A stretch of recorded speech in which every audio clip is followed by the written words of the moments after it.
Oke, selanjutnya ke tempat yang kedua, yaitu di gedung bekas klinik di Antasari.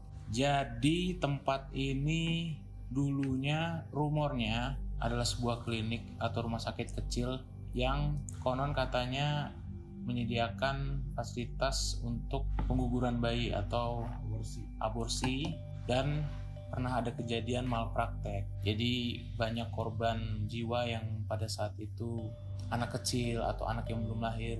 Ada juga ibu-ibu hamil yang tidak sempat diselamatkan nyawanya karena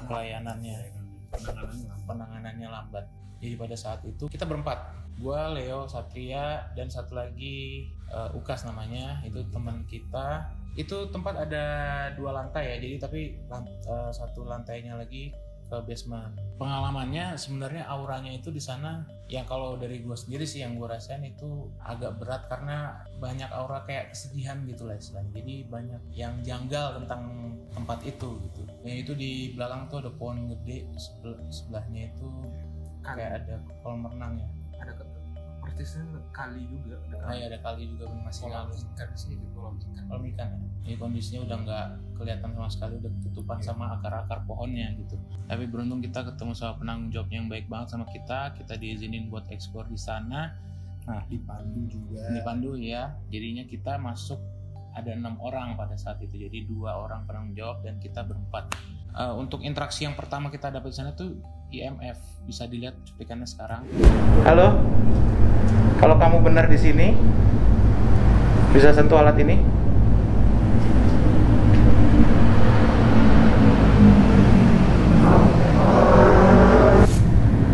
Untuk memastikan kalau kamu benar ada di sini, apa kamu perempuan? Kalau iya, bisa sentuh alat ini. Interaksinya itu benar-benar aneh menurut gua karena dia ngejawab pertanyaan gua dengan menyentuh alat itu. Jadi setiap alat itu disentuh, alatnya itu kan bereaksi akan naik walaupun hanya kecil itu namanya tandanya ada energi yang memanipulasi alat itu gitu. Jadi antara itu ada yang menyentuh atau nggak tahu itu energi dari mana gitu. Kenapa alat itu bereaksi gitu. Ya, buat dipastikan juga tempat tersebut jauh dari aliran listrik. Memang itu ada bekas colokan dan itu juga udah nggak aktif. Cuma tempat yang kita eksplor saat itu sama sekali nggak ada aliran listrik dan entah kenapa itu bisa naik. Dan kita juga pegang IMF tersebut nggak nempel ke tembok, gitu kan. Jadi ibaratnya nggak mungkin lah kalau misalkan aliran listrik walaupun ada terus gimana ngomongnya nyengat bukan nyengat juga ya kan. Masa sampai langsung tegangannya sampai di tengah-tengah ruangan itu kan nggak mungkin gitu. Nah, kecuali memang kalau kita tempel di tembok bener itu ada masalah. Terus jadi sehubungan sama dengan nama alatnya electromagnetic field meter. Jadi alat itu ngedeteksi gelombang elektromagnetik. Jadi dipercaya di dunia paranormal kalau makhluk halus itu bisa memanipulasi energi melalui gelombang elektromagnetik. Jadi ini bukan memaksa kalian untuk mempercayainya, tapi ini aneh menurut kita karena nggak ada gelombang listrik, ada aliran listrik di sana. Tiba-tiba alat itu bereaksi. Pada saat gua menanyakan pertanyaan, sentuh alat ini, apakah Anda perempuan, seperti itulah. Jadi anehnya sih. Aneh banget itu. Nah, langsung kita menggunakan sesi spirit box. Nah, di sesi spirit box bisa dilihat dulu cuplikannya. Aku mau masih di sini.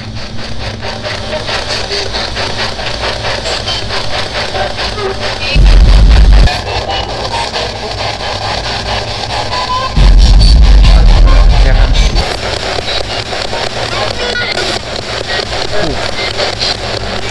Apa itu? Apa kamu pasien?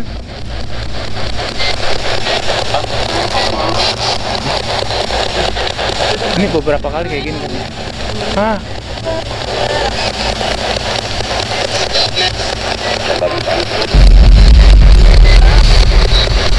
Assalamualaikum.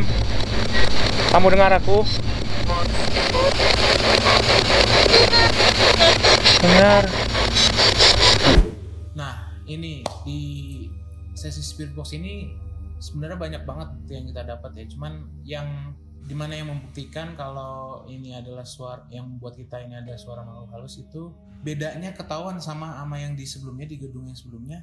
Ini suaranya kebanyakan anak kecil kedengerannya, anak kecil wanita yang sedang sakitan. Nggak tahu kenapa bisa kayak gitu, gue juga masih nggak tahu kenapa suara kayak gitu. Dan banyak nggak hanya sekali. Dan ada beberapa kali kalau gue nanya namanya siapa, itu keluar namanya Marta. Nama kamu siapa?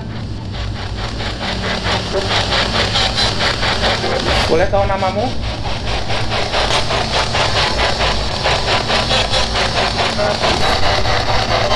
Bisa ngasih tahu aku nama kamu?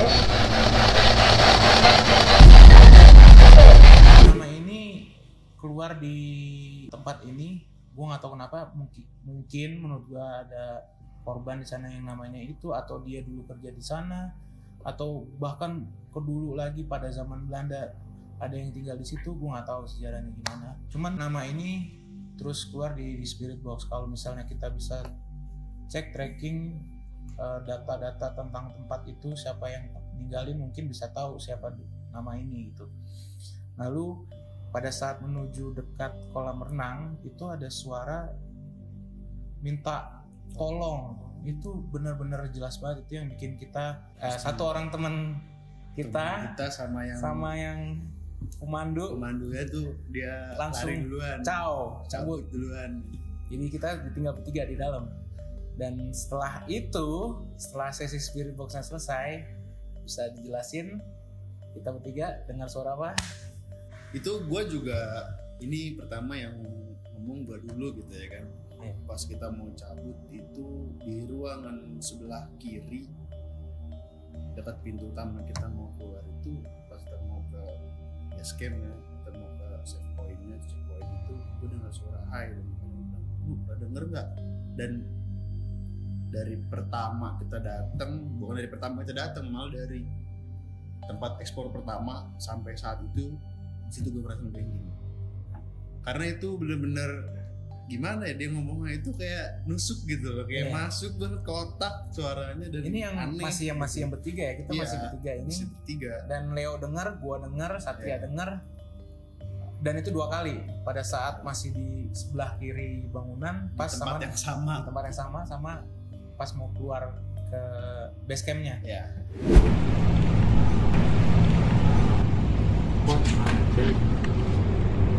Gue dengar suara anak kecil di sini. Iya. Mana suara anak kecil?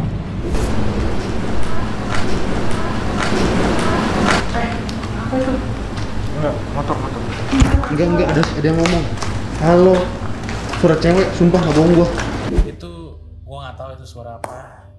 Awalnya gue kira yang kedua itu suara pemandunya, karena ada satu yang muda, jadi suaranya agak tinggi gitu. Jadi gue kira itu dia. Cuman kalau gue denger lagi di videonya juga, kalau kalian bisa lihat, itu kayak di dalam ruangan, di dalam rumah itu, gitu, di dalam bangunan itu. Kayak memang dipanggil sama dia. Dan itu juga di spot tersebut juga di IMF ya sempat naik gitu. Nah iya. Kalau gue sih sebelum mendengar suara itu, jadi waktu pas anak-anak pada cabut tuh, dan kita tinggal bertiga, kita mau jalan keluar tuh. Nah waktu karena posisinya gue paling belakang, udah kamera paling belakang, kalian udah di depan berdua, gue kayak ngerasa dari yang pohon gede itu, karena sebelumnya kan yang tanpa kita sadari juga, tanpa tertangkap kamera, itu kayak ada bayangan gitu ya, lewat kan.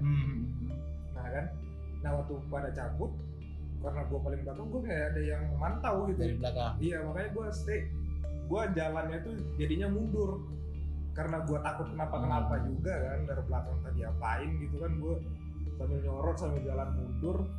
Nah waktu gue lagi jalan mundur, semakin kayak gue ngerasa takut itu, saat yang bersamaan kita bertiga tuh dengar suara itu gitu. Pas momennya itu pas banget gitu loh. Di awal kita nyampe ke yang tempat pojok itu di ruang dokternya ya. Iya. Ruang dokternya itu gue rasa juga kayak ada yang ngawasin gitu.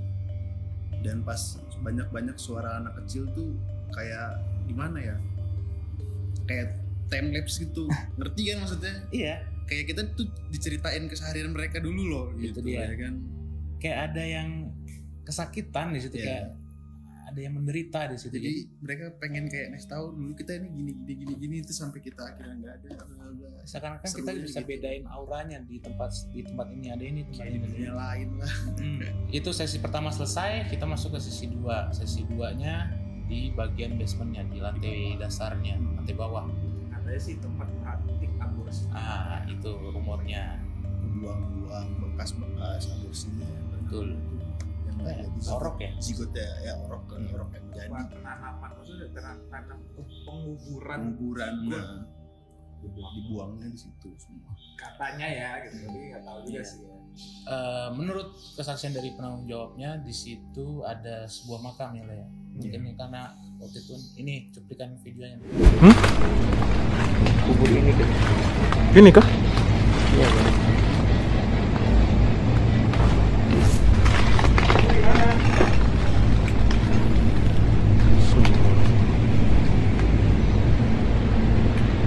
Nah, jadi itu waktu Leo ngambil gambar itu gimana, bisa diceritain kata penanggung jawabnya? Ya jadi waktu gua ngesut ini nih makam ini, itu sebenarnya nggak sengaja, secara nggak sengaja.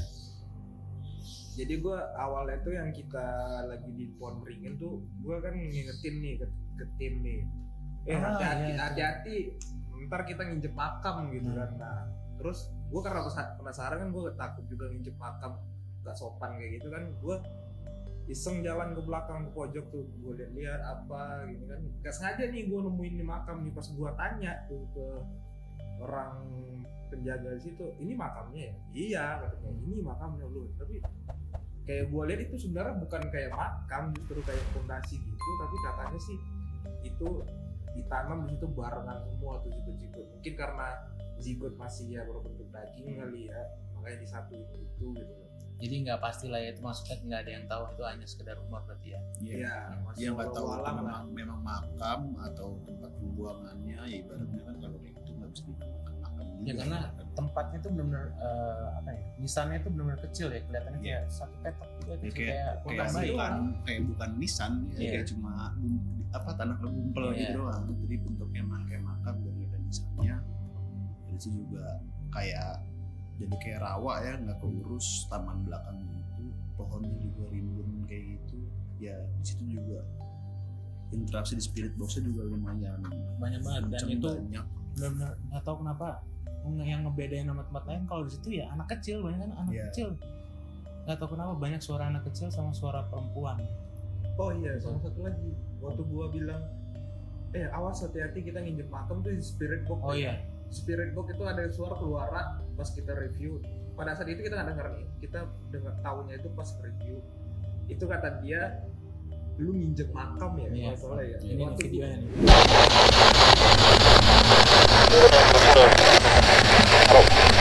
Halo. Habis itu setelah sesi spirit box-nya selesai, kita pakai IMF lagi, tanya-tanya, mungkin ada kayak suatu ruangan dimana itu tempat kayak tempat bermain anak-anaknya, kayak tempat nunggu gitu. Ya. Nah terus tiba-tiba aja nih, Tempat main kamu ya? Sumpah. Kaki gue kayak dipegang.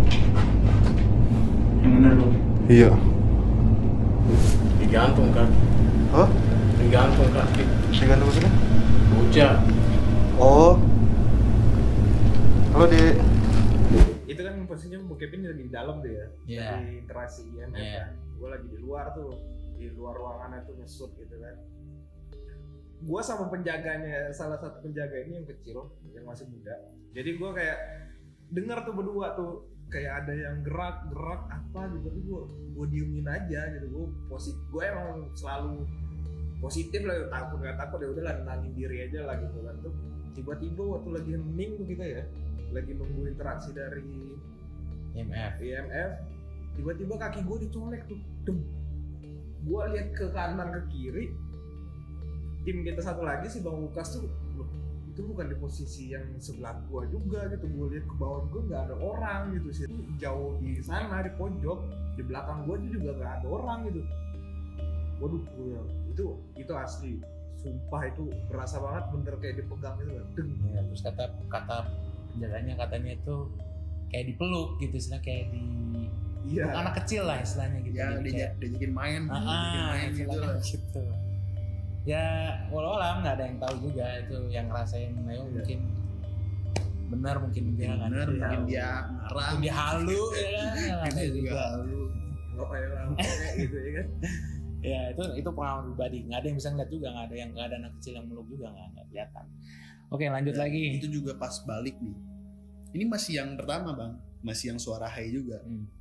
Pas balik dari itu kita balik lagi kan ke checkpoint kan. Kebetulan kalian duluan nih. Oh ya ini mau masuk ke situ. Iya. maksud gua. Si Leo, Bang Kevin juga sama Bang Lukas gitu kan baik duluan. Nah tinggallah di situ gua sama narasumber kita bertiga itu tinggal bertiga. Datang lagi suara hai tersebut. Dan gue udah kayak gak kaget gitu kan pas suara itu nongol, ya karena gue nggak sama lu lah gitu ya kan, gue takut-takutin mereka berdua. Tapi si ini ternyata sadar dan dia genggam tangan gue, dia lari ke depan, tarik kan gue.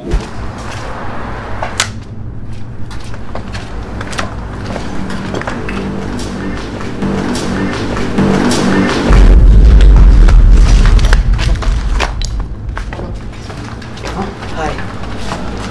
Ada yang teriak tadi kan? Hai. Iya. Hai. Ya gue jadi takut dong ya kan, jadi ngerasa ngeri juga Kalau gitu lu kan. tadi Pak kalian ngelihat videonya tadi dari yang penanggung jawabnya itu benar-benar ngibrit, benar-benar Bener lari ngibrit. karena dengar suaranya dan kedengeran suaranya di kamera Beneran kita. suara di kamera kita, dan akhirnya pas sampai di luar gue tanya, kenapa bang? Hai. Hai dibilang. Hah, hai apa ya kan? Gue pura-pura tanya aja gitu kan. Ada yang ngomong hai, denger nggak? Dibilang gitu. Nah, narasumber kita ternyata denger juga. Dan itu ya sama posisinya gue bertiga juga. Iya. Yang Jadi- pertama gue keluar bertiga, yang kedua gue juga keluar bertiga. Ya, itu jadi kayak kalau kata penanggung jawab situ katanya Nggak boleh ganti. nggak boleh boleh ganjil ganjil. katanya. Makanya gitu. Oke, berarti itu tadi selesai dari sesi 2, kita masuk ke penelusuran. Harusnya sih solo, akhirnya jadinya berdua, Leo sama Satria. Tadinya harusnya Leo sendiri nih. Kenapa jadinya Nah ya, kita berdua tuh? Emang apa yang dirasain sebenarnya? Oh iya.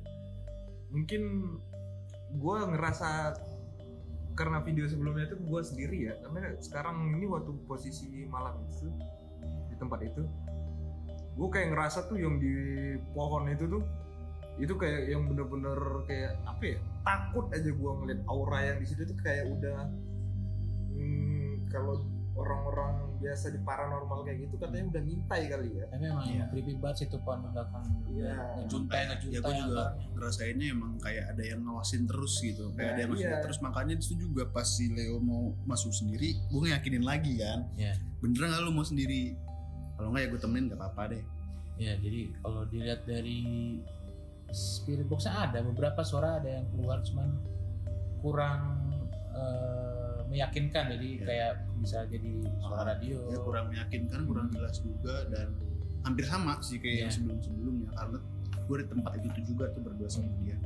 Cuma yang bedanya yang pas dari ke tangga ya, tangga Iya. tapi di tengah. Iya, Iya. tangga bagian Tapi itu gua bukan pakai spirit box, itu pakai IMF. Itu pertama kali IMF itu bisa naik sampai tinggi. Iya. Tapi sayangnya nggak dapet di kamera itu ya. Ya sayangnya nggak dapet Kita karena fokusnya ke tiba-tiba. pohon itu. Iya, Iya iya. karena kan bisa kelihatan dari luar tuh ya, pokoknya pas gua pegang yang begitu kok teret sampai bunyi getar gitu kan kalau sampai tinggi gitu ya sampai. Kalau kita perhatiin yang benar secara apa namanya pandangan itu tangga itu selurusan dengan pohon itu. Iya. Oh, Dan Iya. itu juga kita kan dari belakang ya, dari samping. Turun kan dari samping, bukan dari tengah-tengah kan. Oh iya. Ya kan, gue juga kayak nggak mau ya, nggak mau tuh, gue nggak mau turun ke bawah. Itu gue ngeliatnya juga udah ini apa, penasaran pengen turun lewat sini, cuma kok kayak males ya kan, ngeri sedap begitu gitu loh. Ada yang Makanya manggil. iya, dari ada atas yang manggil. jangan. emang gue udah dari niatan turun, ya nggak turun sampai bawah, cuma setengah tangga lah gitu ya kan. Tapi pas banget IMF tuh naik sampai mentok, wah nggak jadi lah gitu ya kan. Oke lah itu. Jadi tadi itu pengalaman kita di gedung bekas klinik, itu tempat kedua kita eksplor. Jadi agak naik nih levelnya, bener-bener berasa lah di situ Berasa, ininya. ya, di explore pertama itu sama sekali gue nggak ngerasain takut atau gimana, cuma ya aneh, ya ada yang aneh. Nah yang di sini doang nih kita rasain, Bener, ngerasa ngeri ya kan. kayak ada sesuatu yang belum selesai gitu istilahnya di situ. Betul.